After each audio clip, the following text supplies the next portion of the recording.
All right, so it's early in the morning. I have to get ready to go to Pound Town, but I just finished watching Anonymous News, and it just spoke volumes as to what's going on in this country. It left me with the title that says the enemy was never people of color.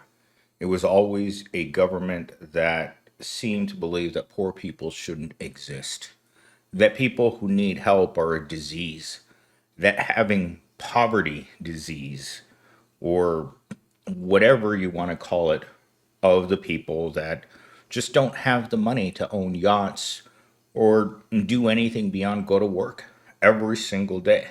Like they're the enemy. Well, as a person who's worked at the bottom my entire life, I've always felt like there was always something wrong with me. Like going to your low paying job, your job that pays barely a quarter more than the minimum wage here in Arizona, like it was a moral failing.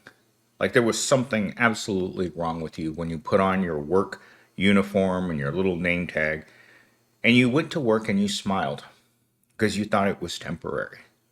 But the reality is you've been doing the same kind of work your entire adult life. And now you're middle aged, you're alone, on top of it, you're ugly. That's the worst part, is that coming to the realization that not only are you poor, you're struggling, and no one really wants to look at you. That's something that I've noticed about the proletariat throughout my entire life is that they never stand out. When you pass a poor person at work, you look at them and you feel sad, right? Because you understand the kind of loneliness that they're going to experience. And it's not a period of loneliness, it's not a couple of months, it's not a couple of years, it's a lifestyle of living at the bottom in every conceivable way. Every part of your life is a chore. From waking up in the morning to going to work to coming home and realizing that you have nothing to do and then you haven't spoken to another person in weeks. And I'm not talking about NPC talk with the cashier who's gained so much weight in the last few months. Even she pokes at herself and asks, how did this happen? Let's get into our opening monologue. You ever notice how every politician tells us the same lie? That the reason we're broke is because some guy who isn't white took your job. Meanwhile, I've worked three of them and still can't afford rent. It's not people from the South that are bleeding us dry. It's the country club down there in the South, where billionaires toast to our misery with tax free champagne. We were never robbed by poor people. We were robbed by by invitation only economics. Sometimes these words are a little hard to say in the morning when you first wake up. We were robbed by invitation only economics, which reminds me of trickle down economics, right? If you're at the top, you get all the great invites to all the parties, you know all the celebrities, all the rich people hang out together because they have nothing to fear from one another. Whereas poor people, well, I've noticed that poor people have become less and less festive. I used to hear about barbecues on the weekends and people getting together, family reunions, weddings, things of that as social events, a third space where poor people could go to unwind, whether it was after work or on the weekends or taking a couple weeks off from work. I personally have never experienced this, and the only reason I know about these things is because of television. But I remember as a child coming to the conclusion that my family never did anything like the TV families. We never experienced those wonderful Christmases or got together for Thanksgiving. When you grow up in a household where every child has a different father, and you're talking about five of us, all five of us had a different dad, and your mom's still single and bitter about it, it kind of instills you with a certain frustration and a negativity about the world. Like, what was the point of all that love just to make children that would end up failures like myself, right? No stability, no inheritance, no nothing. In a sense, you grow up feral. There's no one there to take care of you. There's no one there that's going to offer you a dollar. Once you're out of the house, you're on your own for the rest of your life. And guess what? that minimum wage job was always waiting for you to turn 18. It's kind of like what I notice at the Kroger's is that as soon as the high school students that are working there, because let's face it, they're the only ones that can afford to work for such low wages, they don't need health insurance, they're still on their parents' health insurance. As soon as they turn 18, they move up.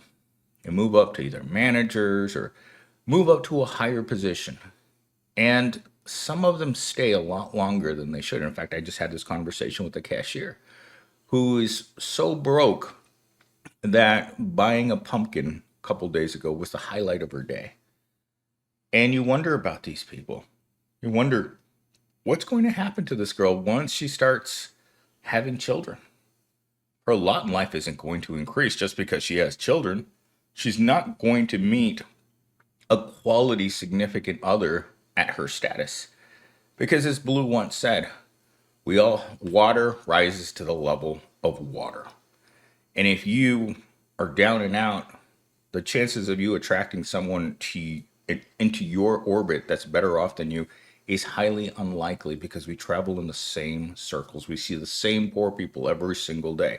There isn't a single person that lives around me in this apartment complex that has money. I can walk out and look at their promobiles and see that everyone that lives around me is broke. Maybe their parents have money, but they definitely do not. With that said, let's get into talking point number one before I go off on a tangent. And I only have 4 minutes left because I have to get ready to go to Pound Town. They call it the land of opportunity, but somehow every opportunity costs $1,200 a month plus utilities.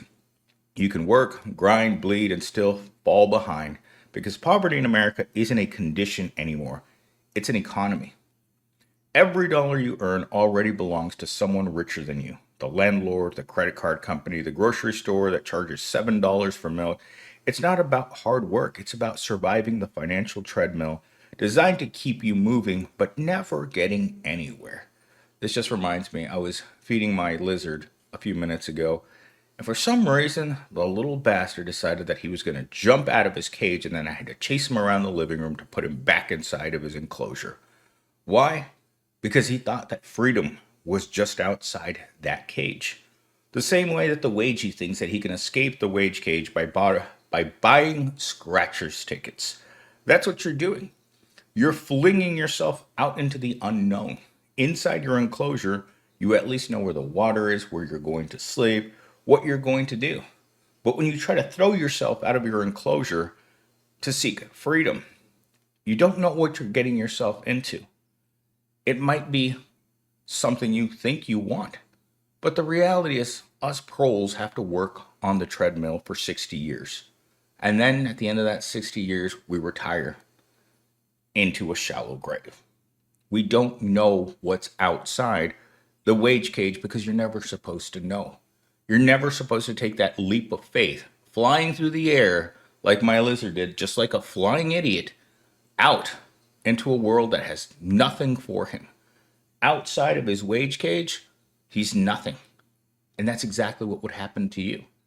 And that's what happens to a lot of people once they lose their proly job. They think they're jumping out to salvation, but the reality is you're jumping out to end it. Talking point number 2. Poverty isn't a lack of money. It's a subscription plan you can't cancel. Every month you pay just to stay broke. Rent, loans, interest, gas, insurance, and a dozen hidden fees that quietly drain your chances at a better future. You don't own your car, your home, or even your time. You just lease your existence from the corporations that turn human life into billing cycles. And when you fall behind, they call it bad budgeting instead of what it really is, a modern day serfdom wrapped in opportunity. That's exactly what it is. You don't really own anything. I don't own this apartment. I don't own my promobile. And to believe that you have any sort of financial security whatsoever, you're delusional. Your job could end today. You could be walking into being laid off or termed because they just don't like the fact that you don't come into work and smile. They may not like the clothes that you can afford to wear. They may not like your attitude. They may not like your haircut. But let's face it, if there's one thing that rich people don't like, it's poor people. And that's a universal fact. They don't like the people who paint their toenails and cut their grass because for them, you're not human. You're that cockroach crawling around in the kitchen in the middle of the night that you just see with disgust and you have to just raise your hand and crush him, then hopefully wash your hand. But that's all we are. We're just scuttling across the earth as poor, disgusting, dark, short little things that disgust other people. And we feel that towards one another every single day. I don't look at coworkers and think, oh my God, that's a person I want to be friends with. No, that's a person that I look at and I think, you know what? You're in here. You're my cellmate in this open air prison we call reality.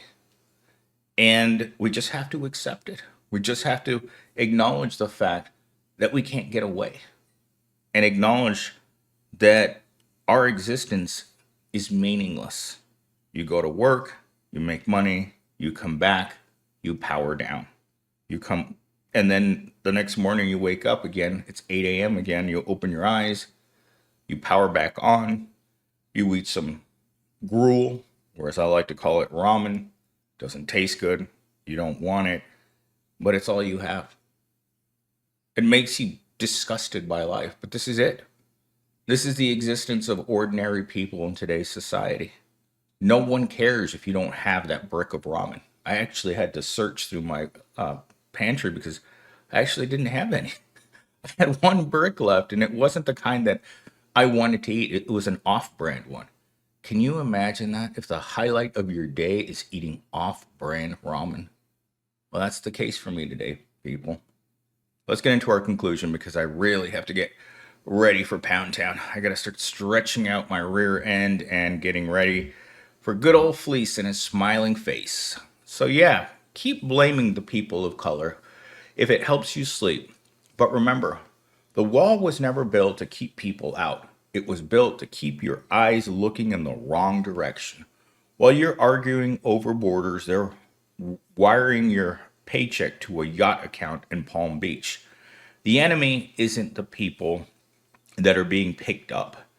It's the policymakers in Washington. The same people that don't want to give you your food stamps.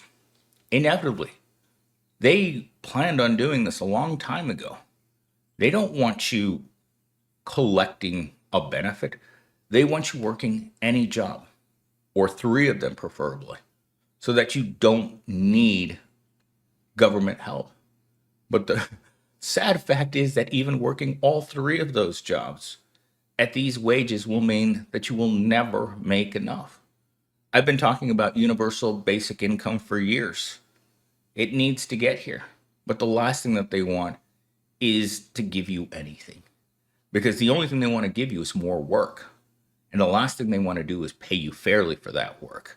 So at the end of the day, you're going to go home, turn off the lights, crawl into the fetal position, and ask yourself, how long can I do this?